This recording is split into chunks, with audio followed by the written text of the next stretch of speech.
Hi friends, today we're going to talk about how to take control of your emotions, even in the most difficult situations. Emotions are what make us alive, but sometimes they can become our enemies if we don't know how to deal with them. Imagine that you are in a stressful situation. Maybe it is a conflict at work, a quarrel with a loved one, or the same feeling of anxiety, which we told you in detail in the previous video. We recommend you to watch it as well. It's easy to lose control at times like this and make mistakes. But what if I told you that you can learn to manage your emotions like an experienced captain manages a ship in a storm? It's not only possible, but necessary to live a harmonious, stable, and happy life. In this video, we'll break down 5 key steps that will help you curb your emotions, understand their nature, and use them to your benefit. Ready? Then let's go. Before you can learn how to manage your emotions, it's important to understand what they are. Emotions are not just random bursts of feeling, but complex reactions of our body to external and internal stimuli. They arise in response to our thoughts, events around us, and even the physical state of our body. For example, feelings of anger can be triggered not only by someone's words, but also by fatigue or hunger. Emotions can be divided into 2 main categories: positive and negative. Positive emotions such as joy, love, and inspiration help us feel happy and motivated. Negative emotions such as fear, anger, and sadness are often perceived as something bad, but they actually play an important role too. They signal to us that something is going wrong and help us adapt to change. The problem arises, however, when we start to identify with these emotions. We say, "I'm angry," or "I'm afraid," as if those emotions are us. In reality, emotions are just temporary states that come and go like clouds in the sky. Realizing this is the first step to taking control of them. In Buddhism, for example, emotions are compared to waves on the surface of the ocean. The ocean is our true self, calm and deep, and the waves are emotions that arise and disappear. If we learn to observe these waves without letting them carry us away, we can keep our inner balance even in the most difficult situations.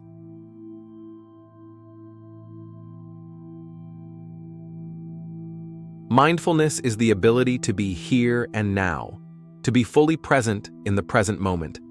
It is a practice that helps us observe our emotions without becoming involved in them.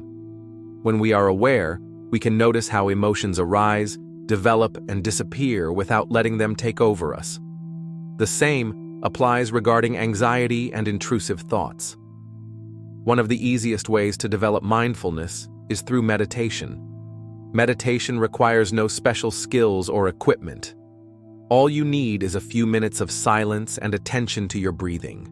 Sit comfortably, close your eyes, and focus on your breathing. Feel the air going in and out through your nostrils.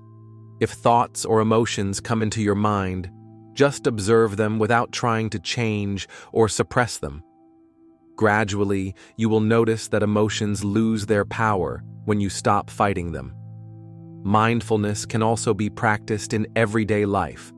For example, when you feel yourself getting angry, try pausing and asking yourself questions, one after the other. What am I feeling right now? Your answer is anger. Why do I feel angry? Because I have been insulted. Why the insult hurt? Maybe because it's true, or at least you think it's true, or the person who said it is dear. There may be different situations, and therefore different questions followed by certain answers, but the very essence of them is that in the process of reflection, you will understand the reason for your offense and the intentions of your abuser, if any. And also, such questions will help you distance yourself from your emotions and see it from the outside. The philosophy of the Stoics has a similar idea. They advise separating events and our reaction to them. The events themselves are neutral, but our interpretation of them gives them emotional coloring. If we learn to observe our reactions, we can choose how to react instead of acting automatically. The problem is not the complexity of situations, but how we perceive them and react accordingly.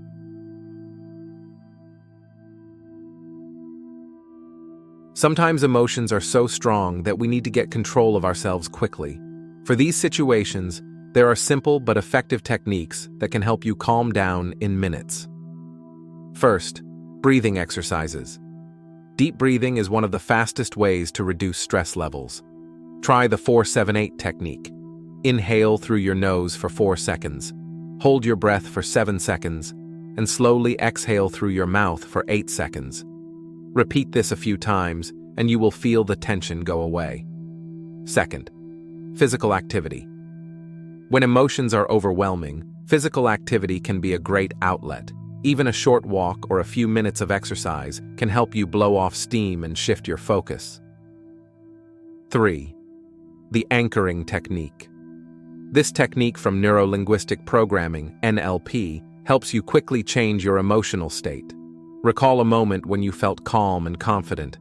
Close your eyes, visualize this moment as vividly as possible, and anchor this state, for example, by clenching your fist or touching your wrist.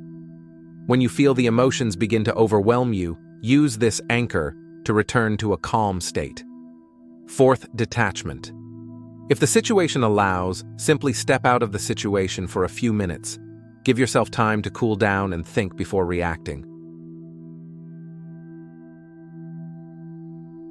To truly take control of your emotions, it's important to understand their underlying causes. Often our emotional reactions are related to past experiences, beliefs, and fears that we don't even realize we have. One way to get to the bottom of this is to keep an emotion journal. Every day, write down what emotions you experienced, what triggered them, and how you reacted to them.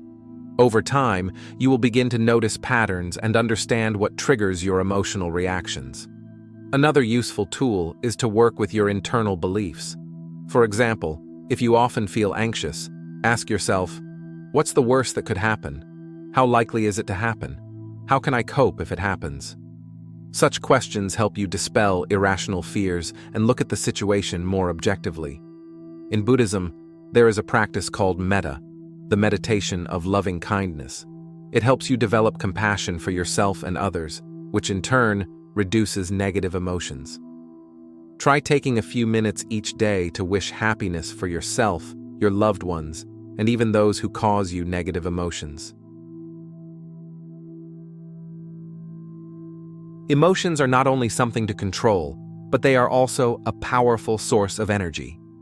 When we learn to channel our emotions in the right way, they can become our allies.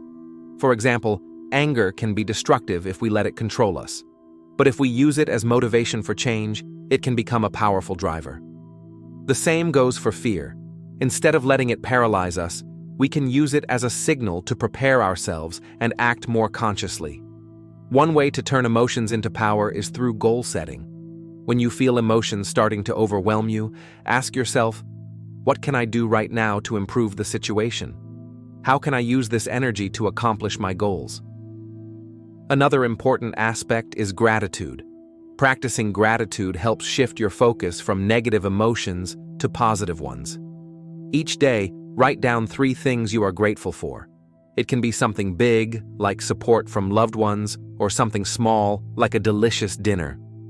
Over time, you will notice that your attitude towards life becomes more positive. I also recommend that you write down a sentence or two on a piece of paper, in a notebook, on a whiteboard, anywhere you can maintain eye contact and pay attention to what you've written. And remember that you are able to control your emotions and intrusive and anxious thoughts, because nothing is bothering you at the moment. So friends, we've broken down the 5 key steps to taking control of your emotions.